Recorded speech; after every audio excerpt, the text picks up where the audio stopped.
Thank you very much for being here in this early time of the morning. Unfortunately, I don't have the best voice. I'm just recovering from bronchitis, so if you see me cough to the lecture, don't despair. I will recover my voice and continue. What I'm going to present today is briefly the content of the book that was written by Anna-Maria Rizzuto and myself. So what I maybe you can circulate this around. I can move. So what I will do this morning is just to give you a brief history of how we wrote the book and why we came up with the ideas that we came up. Immediately after my graduation from the Institute, I decided to create a study group and handpick the colleagues that we will work together to study something. We didn't even know what we were going to study. So we finally formed a group of 4 people, Jerry Sashin, Dan Burry, Bill Meissner, and myself, and we met in my house regularly every month, every 6 months. And first we started with the idea of understanding the clinical process. At the time, Jerry Sashin, who unfortunately died very young, was studying and creating a new model for the theory of affect. So we started with affect, following his ideas. And what we did was to present clinical material to each other and try to understand in great detail the process that was taking place in the dialogue between the patient and the artist. Studying most carefully moments of affect and other type of action, we slowly came to the awareness that in the theory of aggression in psychoanalysis, there was a confusion between 2 things. The actual act of aggression, if you wish, and the affect present in it. The first conclusion was reached was that hostility and aggression were different. That hostility is an affective motivation, and aggression is an action of one type or another of the person who carries it out with a particular aim, which we are going to elaborate later on. The affect is linked to the motivation of aggression, but is not, in our opinion, linked to an aggressive drive. The reason, after our careful metapsychological examination, that we decided that we could not accept aggression as a drive is that acceptance of a drive would be to accept that the psyche is motivated by something that originates in the organism and influences the whole self to act without passing through the motivations, without passing through the affects, without passing through the structure of the whole person.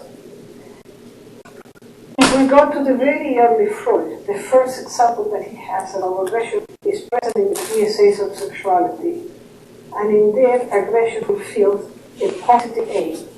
The description is of the lover who wants to get the last person to surrender, then the last person resists the movement, and then Freud says, you use aggression to convince the person to surrender to you. That aggression is not destructive, that aggression is not hostile, that aggression is at the service of completing the relationship. So that first reference that we found in Freud sort of guided our way of thinking in the context of all representation we have been doing to each other. The final conclusion of this first line of thinking is that the act of aggression results from the agency of the self. It is a total person, self and total person here are equated, conscious and conscious but conscious, that carry out an aggressive action, but the motivations that move that action are always dynamically founded. But what calls for an aggressive action? That was the question. What prompts people to do something that is aggressive, carry out this particular action? took us a very long time of presenting all kinds of cases, all kinds of detailed clinical material to begin to formulate this second component.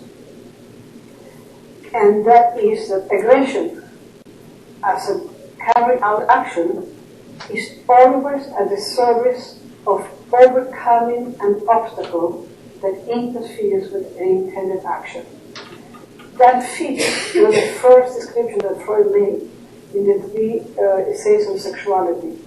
And that is that if your intention is to have your lover, the lover resists, puts an obstacle to what you want, you use an extra effort, to put it that way, an aggressive effort to overcome that obstacle. This functional, motivational, dynamic formulation of aggression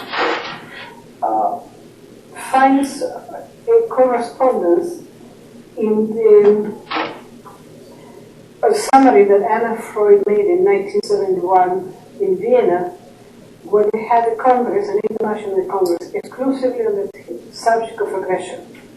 And what was discussed was whether aggression was right, or what aggression was. And in her summary, Anna Freud pointed out that there are great differences between libido and aggression, that we have many uncertainties about the understanding of aggression, because it doesn't have a source in the body, as the sexuality libido has. It doesn't have an object as such. The object always changes continuously.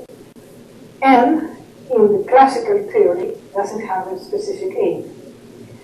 In our manner of understanding, when aggression is not a drive, but a capacity of the self to complete its own actions, the specific aim is to remove the obstacle that interferes with the completion of an intended action.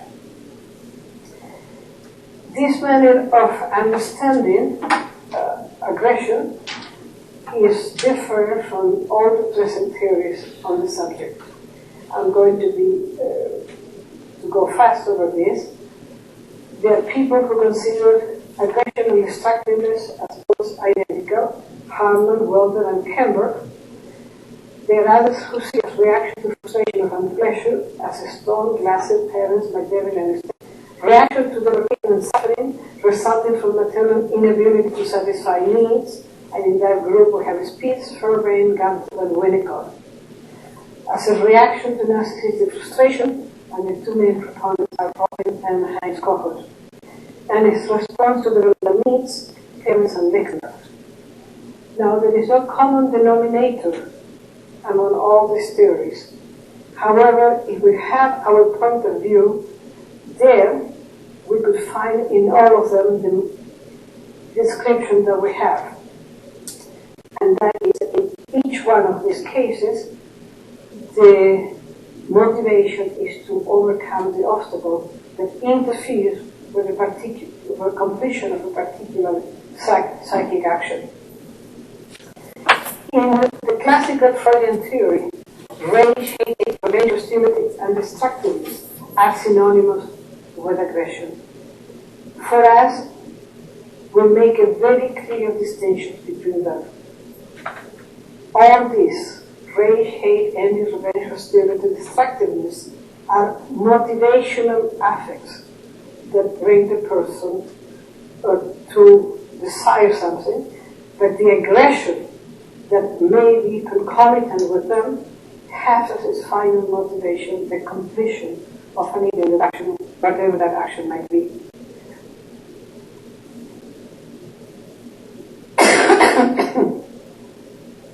So we have made a substantial theoretical change, which removed agency from the drive and gave it to the self, to the person.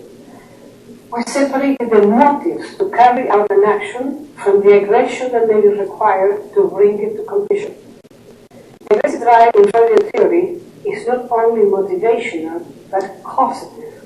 It causes you to do something. We believe that the person is always the causative agent. The cause capable of aggressive overcoming of an obstacle. The motivation of the person is different from the cause that brings about that action. The motivation may be conscious or unconscious, but it's always there. In our work, we have restricted our understanding only to the clinical situation. We have not gone into biology, we have not gone into sociology, neurobiology, or animal studies, because that exceeds our level of competence and someone else should do that work.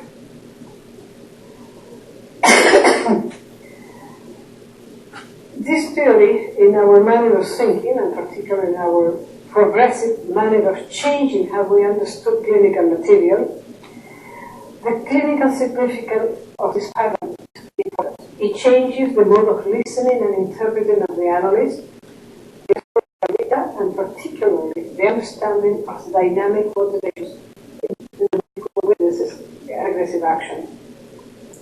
Our experiment falls on the meaning, context, circumstances, and patterns of development experiences, and the history of those relations that shape and give meaning to human motivations, which is as caused by a drive to achieve the activity of the person. Let me give you a clinical example to facilitate the understanding. This is a patient of mine that is one chapter of the book, so that's the clinical chapter. This was a man who was 43 at the time he came for analysis, and the reason he came is that he could not keep the women that he wanted. He had plenty of women. He came with a little booklet with a list of 200 women he had dated, and he was always ready to seduce, but had profound sadomasochistic relations with the women. He was a true sadist. In the sexual relation, he would torture the woman, pinch her breast, penetrate her so fiercely, I would say, that the woman would cry and ask him, please stop, because she felt torture. His character structure was a mixed neurosis with severe narcissistic character traits. In the treatment, it was difficult to work with him because he was so controlling and continuously engaging on sadomasochistic relationship. The kind of things that he would do would laugh at me continually because I was so stupid, to the point that he would applaud if he saw that he caught me in a mistake. He would sit on the couch and applaud. Himself, he was applauding himself for having caught me.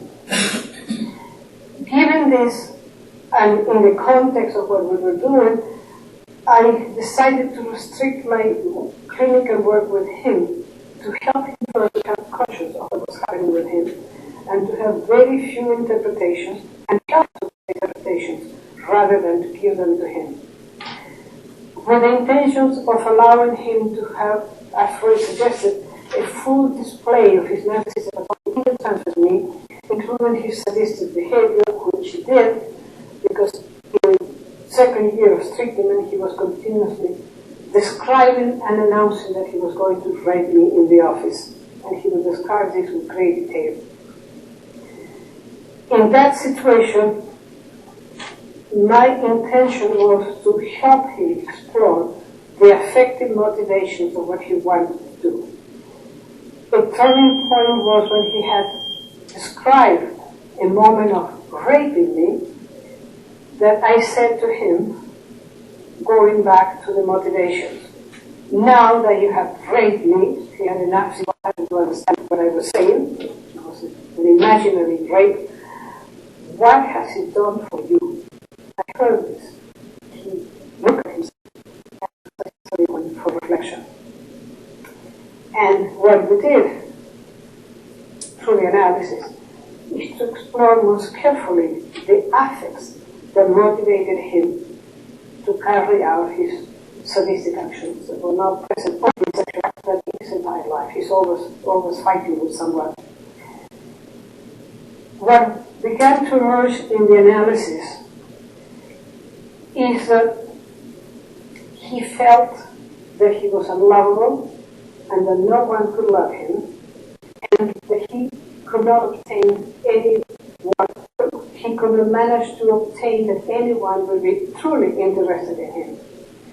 The reconstruction of his childhood suffering showed that he had had a major trauma with his relationship with his mother.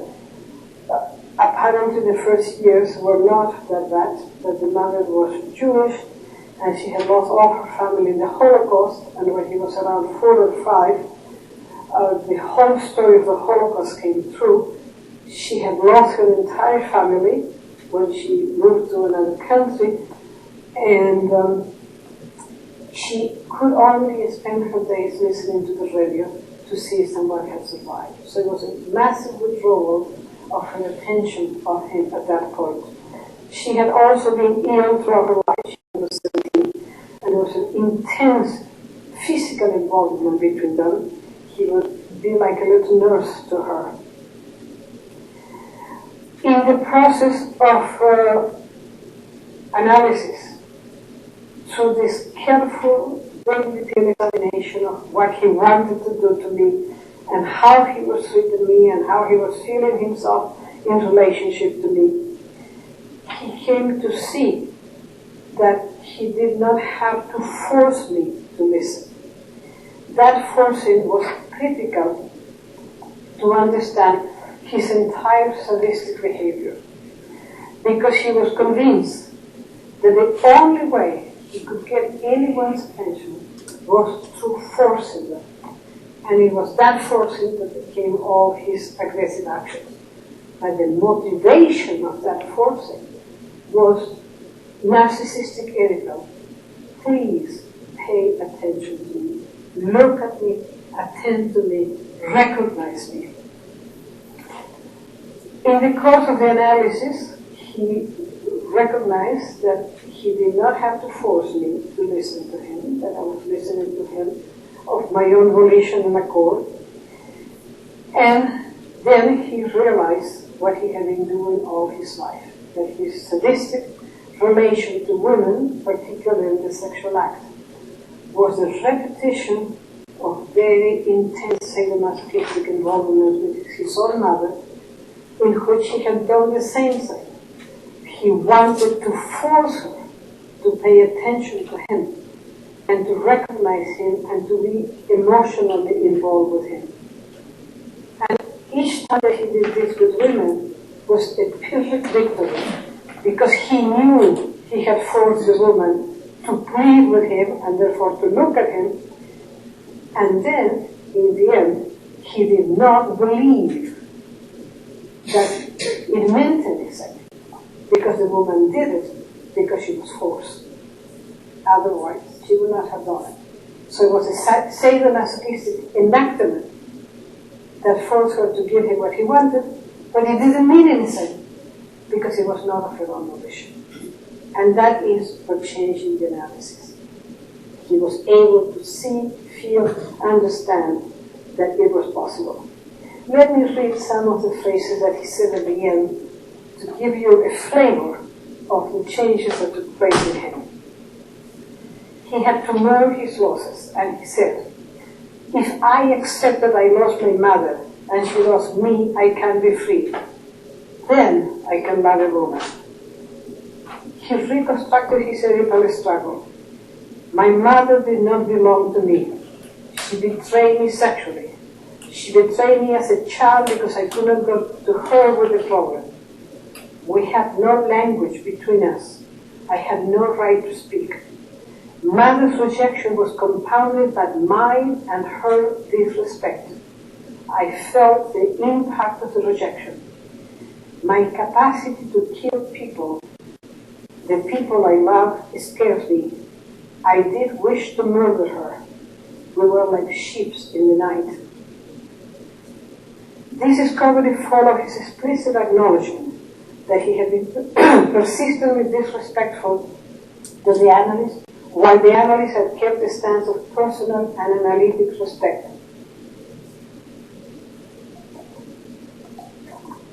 He reviewed his past behavior, saying, "I am understanding my narcissism. I will never be the same after I leave this office. We men soothe ourselves with our penises. I feel shame. I spend a life sexualizing rejection to undo a rejection by my mother. Why didn't father or mother ever say, I love you? I kept myself safe by not having relationships. I conned people to get love without getting burned. I don't like my dependency. I am realizing how bad and corrupt I am. I feel ashamed. In a slightly embarrassed and soft manner. I can tolerate the shame. I have tears in my eyes. The problem was that we had dishonest communications, corrupt messages with my parents. In summary, Mr. T's sadism represented his repeated effort to overcome in his relationship with women an internal obstacle, feeling unlovable and unnoticed. The sadistic behaviors provided only transient relief for his suffering. His sadism was not destructive, even when he caused pain. His motive was to obtain the much-needed specific response from the woman, that she noticed him. The behavior failed because even if the woman noticed him and even loved him, he could not believe her. His belief that he was unlovable was the internal obstacle that needed to be overcome by the analytic transferential working through. I hope I have illustrated clearly the differences between the aggression of the person as deserving of overcoming an internal obstacle and the beliefs that sustain his painful affects. Mr. T's sadistic behavior was not against the woman or the analyst, but against the obstacle within him. He wanted to feel love. He was convinced that he could only obtain it by forcing love from others. His motive was to obtain that love, not to hurt the woman, even if in fact he did hurt her.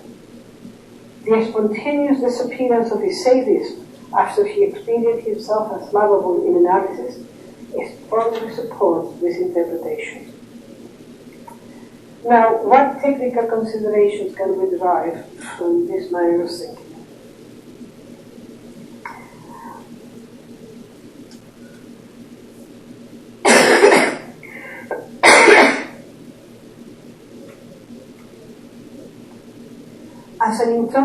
In relation to internal obstacles, any aspect of an intended psychic activity required participation of memory, cognition, wishfully connected objects, and desired self-appraisals and satisfactions may evoke opposition from the ego or from the superego to impede or prevent attaining the aim of the intended action.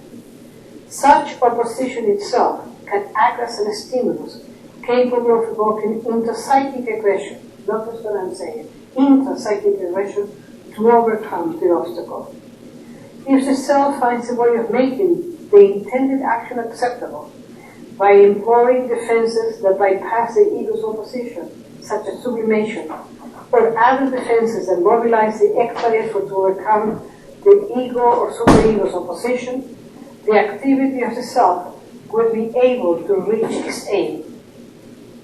If the intended activity remains unacceptable, the self, by way of its ego functions, will permanently repress or temporarily suppress the wishes to complete the action. This very schematic description simply attempts to illustrate the minute-to-minute intrapsychic processes that require the self to utilize aggression, as we define it, in order to achieve its basic aim of maintaining a viable psychic life in the face of external and internal conflictual circumstances. The normal and spontaneous use of intrapsychic aggression by the self is so continuous and subtle that most of the time we are unaware of ongoing preconscious and unconscious aggressive activity so indispensable for the integrity and functioning of the self as a person. Similar, spontaneous, and readily noticed aggressive processes occur in everyday object relations and in dealing with external reality. When psychopathology is minimal, the utilization of aggression may be by the person to accomplish its aims in multiple realms is not only effective and unobtrusive, but may carry out with pleasure of being capable of action and exercising mastery. In short, aggression in its function in the formation of psychic defense and in the facilitation of the resources of the self to overcome obstacles posed to the achievement of its goals is basic to psychic life and ubiquitous in psychic functioning.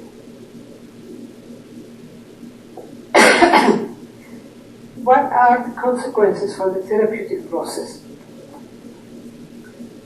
This understanding of aggression may change in certain ways the aim of the psychoanalytic process.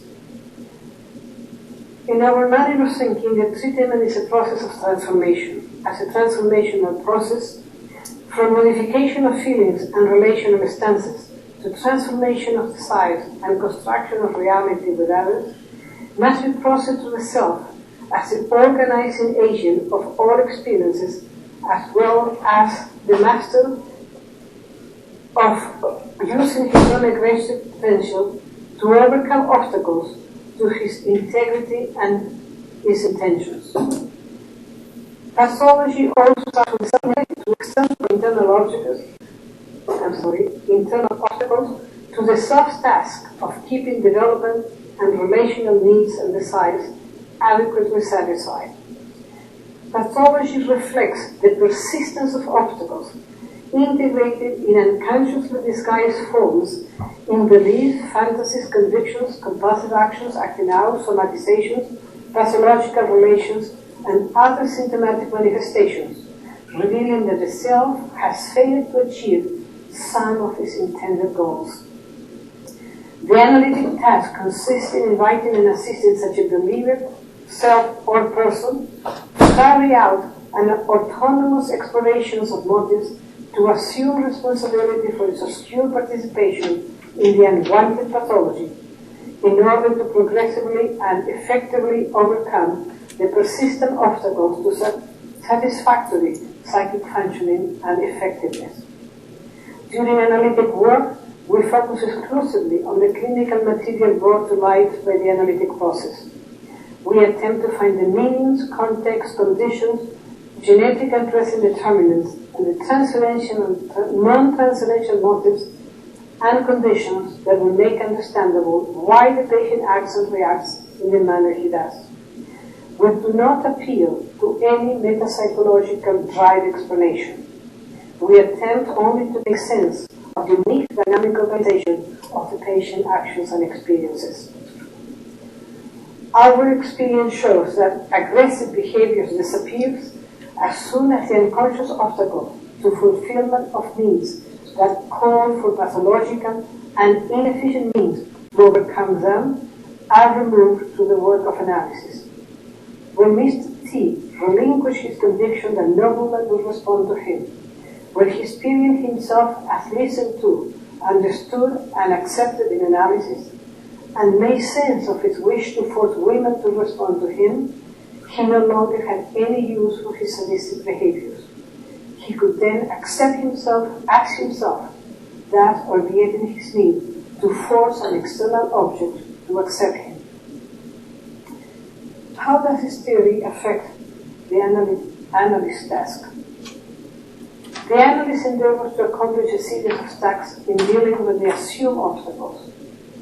In listening to the patient's associative process, he attempts to describe the obstacles in the patient's mind to himself, to name it in ordinary and dynamic terms, and to see if there is a predictable pattern of conditions that bring about the behavior. It is not enough to become simply aware of what the obstacle may be. It is essential to conceptualize it in the patient's past and present in order to understand what dynamic constellations gives it the character of an obstacle and what in it gives the obstacle a specific quality as obstacle. In Mr. T's case, it was not merely that women did not respond to him, but that he could not believe that they wanted and appreciated him in their hearts. There was nothing any woman could do to change his belief. It was he who had to remove his own disbelief in the sincerity of women as the obstacle to any meaningful relationship with the woman. The stimulus conditions for his aggression with women rested not so much in the woman as in the attitude he brought with him in meeting a partner. Whenever conditions she offered, from loving to challenging, could not modify his built-in conviction that the woman did not care for him as himself. The patient's improvement is effected not by the transformation of a putative aggressive drive, but by an elaborate affective and motivational understanding of how some particular issue has become a psychic obstacle and progressive transformation of the patient's experience that eventuates in the removal of the obstacle or in its transformation into a non-obstacle. The objective of analysis consists in helping the patient create the necessary conditions for overcoming such obstacles. The analytic situation goes about this task by implementing several factors. The patient must become able to experience, recognize, name, and observe the moments in which obstacles, both in his life and in the analytic interaction, manifest themselves. The patient must be able to say, "This is what I am up against," and experience the ego-dystonic frustration posed by the obstacle. Under these conditions, and guided also by the progressive elaboration of the transference, that is both an obstacle and a means in the analysis, the patients begin to feel the need to find a way of overcoming the internal obstacle in order to complete the action, be it to be able to love, to be free, to be a center of initiative, to leave behind a cumbersome object, to grow up, to tolerate feeling, or any other task that up to that point seemed insurmountable to the patient. It should be obvious that in offering this schematic presentation of the analytic process, we intend only to illuminate the manner in which our understanding of aggression influences the conceptual and technical understanding of the patient's essential participation in the analytic work. Now, a question. In what way does this conception affect the analyst work? In our understanding, the analyst cannot carry out his analytic task without using his own aggression to overcome internal obstacles interfering with his ability to hear the patient's communications consciously and unconsciously and respond to them as analyst. The specific mode of listening makes strong demands on the analyst. He must suspend any other manner of listening in order to maintain the analytic stance. In Freud's words, withhold all conscious influences from his capacity to attend and give himself over completely to his unconscious memory, Freud says. To achieve this stance, the analyst frequently needs to put aside his private thoughts, feelings, and impulses that could distract him from his listening commitment. The analyst needs aggression, not only to overcome distracting mental activities, but also, paradoxically, to attend to them, not as personal issues, but as potentially dynamic resources to ascertain emotional and dynamic aspects of the patient's communications and experiences. The transference and the real relationship between patient and analyst was intense demand on the analyst by tempting him to abandon his commitment to maintaining the therapeutic alliance. The effort to maintain the alliance required the analyst's aggression to overcome all his internal obstacles. In relation to the countertransference, the analyst's countertransference can also call for aggressively overcoming the obstacles that it may pose to maintain his stance as the person responsible for the integrity of the analysis, as one Shale says. The analytic process itself is a continuous task of overcoming obstacles posed by the patient to the requirement that he disclose his inner world to the analyst by allowing himself to freely associate. The transferring onto the analyst of the revived imagos of early figures and their promises and threats, the affects originated in past real events and in deeply ingrained fantasized scenarios of defeat, harm, humiliation, shame, deprivation, or torture, on the one hand, and the unremitting demand for satisfaction or for the assumed promised triumph that will not go unpunished, on the other hand, all these transference mobilize resistances in the patient, resistances to facing and verbalizing what is in his mind. The analyst, in turn, cannot help but respond internally to the manner in which the analyst manifests his resistances or attempts to achieve transferential satisfactions. The patient's personal start of being an analysis, his intense affect, his insistence appeals to and accusations against the analyst about what he does or does not do, find echoes in the analyst's experience of himself as a person and as a professional, echoes which may take the form of countertransference. The task of dealing with the countertransference becomes particularly difficult when transferential feelings of great intensity suggest or predict direct harm to the analyst or to the patient himself. Mr. T described graphically how he was going to rape his analyst. Here are two more patients from the book. Jim risked his life, but Larry announced the need to kill himself. These are difficult and delicate moments because they require almost contradictory actions. First, a realistic assessment of the actual risk involved in the situation with the unavoidable fear and horror they inspire. Second, toleration of the ongoing experience of these threats and feelings in order to give the patient psychic time and space to experience his intentions, feelings, and desires as much as is required for the patient to gain some understanding of the motivations behind them. Here, the analyst's aggression acts to overcome the natural tendency of his mind, her mind, to avoid the intense and painful feelings summoned by such threats.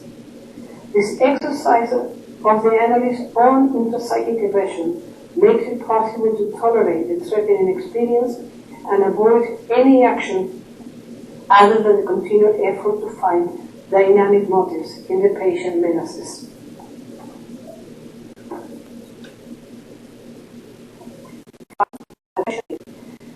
There is no aggression on the analyst's part that can remove psychic obstacles from the patient's mind. As Arthur Wallerstein asserted, insight is not enough to accomplish psychic change. He says, ultimately, the working through of insight is pivotally related to the function of action and to definite changes in action patterns as they are consolidated into the action system. End of his quotation. We would suggest further that for psychic changes to occur, the patients need to put in play aggressive psychic actions to overcome internal obstacles interfering with completion of his intended action, in this case, psychoanalytic action. Our task consists in finding the ways to assist the patient to intentionally overcome his internal obstacles.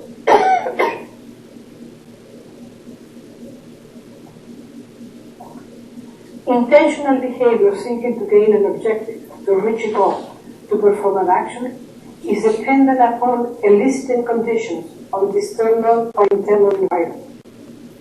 We have in this understanding a major clue for analytic technique. We can ask, what internal conditions prevail within the patient's inner world? How does he understand the analytic situation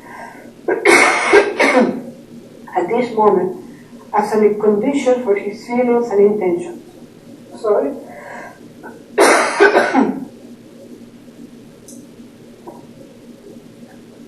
How does the person, the analyst, as experienced by the patient, become an obstacle for his emergent wishes and intentions? How does his present moment transference condition his wishes and his frustration? This type of questioning will show that even the patient's most destructive and hostile words and actions are not motivated by aggression as drive, but by the contextual stimulus factors of the moment, internal, transferential, and real. The contextual motivation and stimulative aspects of the analytic situation and the phenomenon of transference create an optimal situation for the revival of past stimulus contexts that have contributed to the patient's pathology and his visible aggression.